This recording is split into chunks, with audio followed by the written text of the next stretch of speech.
আজকের এই ভিডিওটা সম্পূর্ণ তোমাদের রিকোয়েস্টের অনুযায়ী। দেখো, তোমরা রিকোয়েস্ট করেছিলে, তোমরা অনুরোধ করেছিলে আমাকে যে দাদা প্রথম অধ্যায় থেকে শুরু করে অষ্টম অধ্যায় পর্যন্ত সম্রাট এক্সক্লুসিভ সাজেশন বই থেকে 1 নম্বরের প্রশ্নগুলো কেমন কমন থাকে সেটা জানাও। তুমি তো 2 নম্বর, 8 নম্বর, 4 নম্বর এগুলো জানালে, কিন্তু প্রথমের এমসিকিউ থেকে শুরু করে ম্যাপ পয়েন্টিং পর্যন্ত 1 নম্বরের যে যে প্রশ্নগুলো আছে সেগুলো তো জানালে না। সেগুলো একটু জানাও, কারণ এই প্রশ্নগুলো অনেকবারই কম পড়ে বা কম কমন আসে। তো এই বই থেকে কেমন কমন এসেছে সেটা যদি দেখতাম তাহলে কিনতে আমাদের সুবিধা হতো এই বইটা। তো আজকের এই ভিডিওতে তোমাদের রিকোয়েস্ট অনুযায়ী একেবারে এমসিকিউ থেকে শুরু করে ম্যাপ পয়েন্টিং পর্যন্ত এই বইয়ে কেমন প্রশ্ন কমন ছিল। এবং সব থেকে মজার বিষয় কি জানো, এই বই থেকে অনেকবার প্রশ্ন কিন্তু ঘুরিয়ে ফিরিয়েও পরীক্ষাতে দিয়েছে, সেটা তোমরা এইটা দেখলেই বুঝতে পারবে। তো চলো আজকে তোমাদের এটা পুরোপুরি বুঝিয়ে দিই। আর হ্যাঁ, অবশ্যই কালকে অর্থাৎ 18ই জুন আমি তোমাদের সন্ধ্যা 8টার সময় লাইভে আসছি। অবশ্যই সবাই রেডি থাকবে। সমস্যার সমাধান করব এবং তার সঙ্গে অন্যান্য বিভিন্ন টপিকেও কথা হবে, ঠিক আছে? তো চলো আজকের এই ভিডিওটা শুরু করা যাক। তোমরা দেখে নাও এমসিকিউ কেমন কমন এসেছিল, এসিকিউ কেমন কমন এসেছিল। আর হ্যাঁ, অবশ্যই ভিডিওটা ভালো লাগলে লাইক, শেয়ার, কমেন্ট, সাবস্ক্রাইব করতে একেবারেই ভুলো না। আর এই জন্যই তোমাদেরকে গোল্ডেন ব্যাচ নাম দিয়েছি, জানো তো? তোমরা এতবার সাপোর্ট করছো, এই টপিকগুলোতে ভিডিও করতে আমাকে মানে আরো আরো মোটিভেশন দিচ্ছ। এই জন্য তোমাদেরকে কিন্তু গোল্ডেন ব্যাচ নাম দিয়েছি, ঠিক আছে? তো এটা অবশ্যই যেন একেবারে প্রথম থেকে শেষ পর্যন্ত চালিয়ে যেও, আমার পাশে থাকবে, তাহলেই হবে।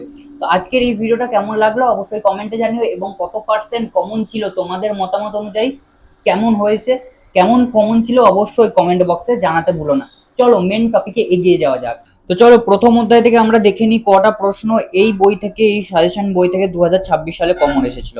যদি কমন দেখতে যাই প্রথম অধ্যায় থেকে, তাহলে আমরা প্রথমেই এই প্রশ্নটা কমন পেয়েছিলাম 2026 সালের মাধ্যমিকের ইতিহাস প্রশ্নতে।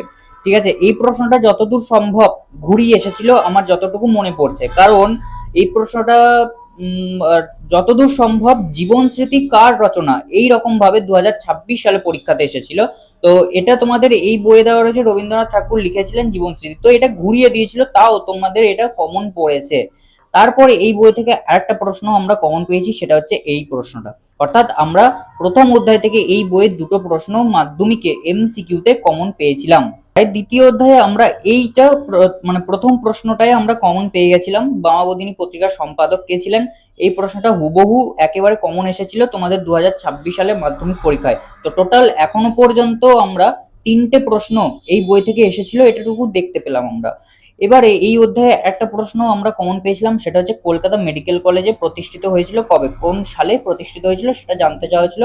তো এই প্রশ্নটাও কিন্তু হুবহু কমন এসেছিল 2026 সালের পরীক্ষাতে। তো এখনো পর্যন্ত আমরা 4টে প্রশ্ন দেখতে পেলাম। তোমরা সবাই গুনে রাখবে কটা প্রশ্ন কোন কোন অধ্যায় থেকে দেখতে পেলে, এবং টোটাল কটা প্রশ্ন এখন অব্দি 2026 সালে এসেছিল এই প্রশ্নগুলো দেখতে পেয়েছো, ঠিক আছে? গুনে রাখবে সবাই। এই অধ্যায় থেকে আমরা এই প্রশ্নটা কমন পেয়েছিলাম, অর্থাৎ এখনো পর্যন্ত আমরা 5টা প্রশ্ন কমন এসেছে এটুকু দেখতে পেলাম। ভারতের প্রথম অরণ্য আইন পাশ হয় কত খ্রিস্টাব্দে, এটাও কিন্তু 2026 সালে মাধ্যমিকের ইতিহাস প্রশ্নপত্রে কমন ছিল। এই অধ্যায় থেকে আরেকটা প্রশ্ন দেখো, খুব ঘুরিয়ে প্রশ্নটা দিয়েছে, সেটা হচ্ছে এইটা। এটা একবারে উত্তর ছিল, উত্তরটাকে তুলে দিয়েছে। কেমন ভাবে তুলে দিয়েছে তোমরা একটু দেখো। দেখো প্রশ্নটা ছিল যতদূর সম্ভব মনে হচ্ছে যে গয়া মুন্ডা কোন বিদ্রোহের নেতৃত্ব দিয়েছিল, এই ধরনের প্রশ্নটা কিন্তু ছিল। কিন্তু এখানে দেওয়া আছে দেখো শুধুমাত্র উত্তর, কিন্তু উত্তরটা যদি তুমি ভালো করে বুঝতে পারো তাহলে বুঝতে পারবে যে কোন বিদ্রোহের নেতা তিনি ছিলেন, ঠিক আছে? এখানে কিন্তু ভালোভাবে বুঝতে পারা যাবে। তো এই প্রশ্নটা এইখান থেকেও কিন্তু আমরা কমন পেয়েছি মাধ্যমিকে এই বই থেকে। যাই চতুর্থ অধ্যায়ে আমাদের এই প্রশ্নটা কমন এসেছে, ঠিক আছে? বন্দে মাতরম সঙ্গীতটি রচিত হয়েছিল কত খ্রিস্টাব্দে, এই প্রশ্নটা আমাদের কমন এসেছিল 2026 সালের মাধ্যমিকের পরীক্ষাতে। তার পরবর্তীতেও এখানে একটা প্রশ্ন আমরা কমন পেয়েছিলাম, 19 শতকে সভা সমিতির যুগ বলেছেন কে, ঠিক আছে? তো এই প্রশ্নটাও হুবহু কমন আমাদের এই বই থেকে ছিল। তোমরা সবাই গুনে রাখবে কটা প্রশ্ন এই বই থেকে কমন পাচ্ছ বা কমন এসেছিল, সেগুলো সবাই একটু ক্যালকুলেট করে রাখবে। চতুর্থ অধ্যায় থেকে আরেকটা প্রশ্ন এখানে কমন এসেছিল, ভারত সভার প্রতিষ্ঠাতা কে ছিল, এই ধরনের প্রশ্নটা হয়তো ছিল, আমার যতদূর এখনো মনে পড়ছে। তোমরা একটু দেখে নিও, যদি আমার ভুল হয়ে যায় অবশ্যই তোমরা একটু মিলিয়ে নেবে, ঠিক আছে? তো এই ভারত সভা এটাও কিন্তু তোমাদের 2026 সালে ফাইনালের এমসিকিউতে এসেছিল। তো এখান থেকেও আমরা একটা প্রশ্ন কমন পেলাম। পঞ্চম অধ্যায় থেকে এই প্রশ্নটা পুরোপুরি কমন ছিল, একেবারে হুবহু কমন এসেছে। পঞ্চম অধ্যায় থেকে আরো প্রশ্ন কমন আছে, যেমন এটা, ঠিক আছে, বসু বিজ্ঞান মন্দিরের প্রতিষ্ঠাতা জগদীশ চন্দ্র বসু, এই যে প্রশ্ন মধ্যেই উত্তর ছিল।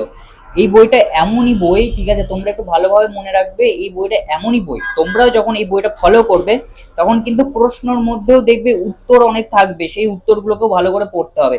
যারা এই জায়গাটা একটু ভালো করে পড়েছে 2026 সালে, তারাও কিন্তু এই প্রশ্নটার উত্তর খুব ভালোভাবেই দিতে পেরেছে। প্রশ্নটা আশা করছি এরকম ছিল যে বসু বিজ্ঞান মন্দিরের প্রতিষ্ঠাতাকে, এরকম ধরনের হয়তো প্রশ্নটা ছিল। তো এটা কিন্তু এখানেই প্রশ্নের মধ্যেই উত্তর দিয়ে দিয়েছে, তা আমরা এটা কিন্তু কমন পেয়েছি এই সাজেশন বই থেকে। দেখি ষষ্ঠ অধ্যায় একেবারে হুবহু এই প্রশ্নটা কমন চলে এসেছিল মাধ্যমিকের 2026 পরীক্ষাতে। এবং বাকি যদি দেখতে যাই তাহলে এই প্রশ্নটা, দেশ প্রাণ নামে কে পরিচিত, এই প্রশ্নটাও কমন এসেছিল। বাদ বাকি যদি আমার কথা বলতে যাও তাহলে আমিও এটা লাস্ট তোমাদের ফাইনাল যে মক টেস্ট দিয়েছিলাম সেখানেও এটা দিয়েছিলাম, হুবহু কমন পড়ে গেছে, ঠিক আছে। তো এই প্রশ্নটাও এই বইয়ের মধ্যে থেকেই কমন ছিল।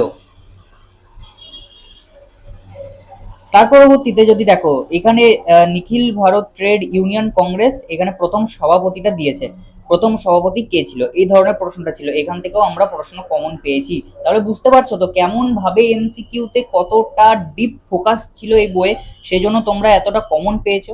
তাহলে তোমাদেরকেও এতটাই ভালো করে পড়তে হবে, তাই তো। সপ্তম অধ্যায় থেকে যদি আমরা দেখতে যাই, সপ্তম অধ্যায় থেকে এই প্রশ্নটা একেবারে হুবহু কমন এসেছে। এই প্রশ্নটা পুরো একেবারে ছেপে দিয়েছে বলতে পারো, ঠিক আছে। এমনিতেও এটা সালের প্রশ্ন ছিল 2018 সালের, এটাও এই বই থেকে আমরা কমন পেয়েছি। শেষ অধ্যায় অষ্টম অধ্যায়, অষ্টম অধ্যায় থেকে দেখো কোন প্রশ্ন তোমরা কমন পেয়েছিলে 2026 সালে। এই প্রশ্নটা পুরোপুরি কমন এসেছিল। গোয়া গোয়া ভারতভুক্ত হয় কোন সালে, এই প্রশ্নটা তোমাদের হুবহু কমন এসেছিল। এমনিতেও সালের প্রশ্ন ছিল, যেহেতু অনেকবার সালে দিয়েছে তোমরা দেখতেই পাচ্ছ, তো এই প্রশ্নটাও তোমাদের কমন এসেছিল। এর পরবর্তীতে এই প্রশ্নটাও তোমাদের কমন এসেছিল, ভারত ভুক্তির সময় কাশ্মীরের রাজা কে ছিল, ঠিক আছে। এই প্রশ্নটা একটু ঘুরিয়ে দিয়েছিল যে হরি সিং কোন রাজ্যের রাজা ছিল, ঠিক আছে। তো বুঝতেই পারছো কেমন ভাবে প্রশ্ন ঘুরিয়ে ফিরিয়ে দিতে পারে। তারপর এই অধ্যায় থেকে আর তোমরা কমন প্রশ্ন পাওনি এমসিকিউ এর ক্ষেত্রে। তো এমসিকিউ এর ক্ষেত্রে এতগুলো প্রশ্ন কমন ছিল, টোটাল 16টা না হলে 18টার মতো প্রশ্ন এই অধ্যায় থেকে তোমরা কমন পেয়েছিলে, ঠিক আছে। মোটামুটি এই ধরনের প্রশ্ন তোমাদের কমন ছিল এমসিকিউ এর এই বই থেকে। দেখো এর পরবর্তীতে আমরা এসএকিউ দেখবো। এসএকিউ থাকে আমাদের 4টে, এর মধ্যে থেকে 4টেই আমাদের লিখতে হয়, 4টেই আমাদেরকে অ্যাটেন্ড করে দিয়ে আসতে হয়। তো তার মধ্যে এখান থেকে একটা প্রশ্ন, কিন্তু মানে প্রশ্নর মধ্যেই আর কি উত্তরটা ছিল। দেখো প্রশ্নটা হচ্ছে মিরাট ষড়যন্ত্র মামলা কবে শুরু হয়, এখানে সালটা দেওয়া হয়েছে, আমি সেই জন্য এটাতে ধরেছি কমন এসেছে। এবার তোমাদের ওপর ভিত্তি করছে যে তোমরা ভাববে এটা কমন নাকি আনকমন, তোমাদের ওপর নির্ভর করছে। সপ্তম অধ্যায় থেকে এই প্রশ্নটা তোমাদের হুবহু কমন ছিল, ঠিক আছে, এটুকু বলতে পারো। এই অধ্যায় থেকে, এই সপ্তম অধ্যায় থেকে এই প্রশ্নটা একেবারে হুবহু কমন এসেছিল তোমাদের মাধ্যমিকের 2026 ইতিহাসের এসএকিউতে। তো এই দুটো প্রশ্ন আপাতত কমন দেখতে পেয়েছি। সত্য মিথ্যাতে চলেছে, সত্য মিথ্যা থেকে চতুর্থ অধ্যায়ে একটা প্রশ্ন আমরা কমন পেয়েছি, ঠিক আছে। এই প্রশ্নটা 2026 পরীক্ষাতে সত্য মিথ্যা হিসেবে কমন এসেছিল। শেষ আমরা এই বই থেকে আমরা ট্রু ফলস বা সত্য মিথ্যার ক্ষেত্রে আমরা এই প্রশ্নটা কমন পেয়েছি, ঠিক আছে। বিপিন চন্দ্র পালের লেখা 70 বৎসর, এটা আমরা কমন পেয়েছি এই 2026 পরীক্ষা থেকে। তো এই গেল তোমাদের সত্য মিথ্যা। এবার চলো তোমাদের দেখিয়ে দিই যে ব্যাখ্যামূলক প্রশ্নগুলো আছে সেগুলো কতটা কমন পড়েছিল। তৃতীয় অধ্যায় থেকে তোমাদের ব্যাখ্যামূলক প্রশ্ন একটা কমন পড়েছিল 2026 পরীক্ষাতে, তোমরা দেখতে পাচ্ছ এটা কমন পড়েছিল 2026, ঠিক আছে। তো একটা এখনো অব্দি আমরা ব্যাখ্যামূলক প্রশ্ন কমন দেখতে পেলাম এই বই থেকে। এবার চলো দেখে নাও তোমাদের ম্যাপ পয়েন্টিং, ঠিক আছে। দেখো বন্ধু, ম্যাপ পয়েন্টিং কিন্তু 4-এ 4 তোমাদের পেতেই হবে, সেরকম ভাবে এখন থেকে প্র্যাকটিস করতে শুরু করে দাও। ম্যাপ পয়েন্টিং দেখো একেবারে 100% কমন পড়েছিল এই বই থেকে, ঠিক আছে। আর দেখতেই পাচ্ছ তোমরা এখান থেকে 11টার মতো দেওয়া ছিল, 11টা বলতে এখানে ইন্ডিকেট করা ছিল যে কেমন ভাবে আসতে পারে। যেমন দেখো এখানে বলা হয়েছে বিদ্রোহের এলাকা, বিদ্রোহের একটি কেন্দ্র, ঠিক আছে, মহাবিদ্রোহের কেন্দ্র। মহাবিদ্রোহের কেন্দ্র হিসেবে দুটোই পড়ে গেছে, ঝাঁসি আর দিল্লি, এই দুটোই পড়ে গেছে। এবং কোল বিদ্রোহের একটি কেন্দ্র দিয়েছিল, বারাসাত বিদ্রোহ হুবহু পড়ে গেছে, ঠিক আছে। তো চারটের মধ্যে 4টেই আমরা এই বই থেকে কমন পেয়েছিলাম 2026 সালে। তো ম্যাপ পয়েন্টিং আমরা 100% কমন এই বই থেকে পেয়েছি।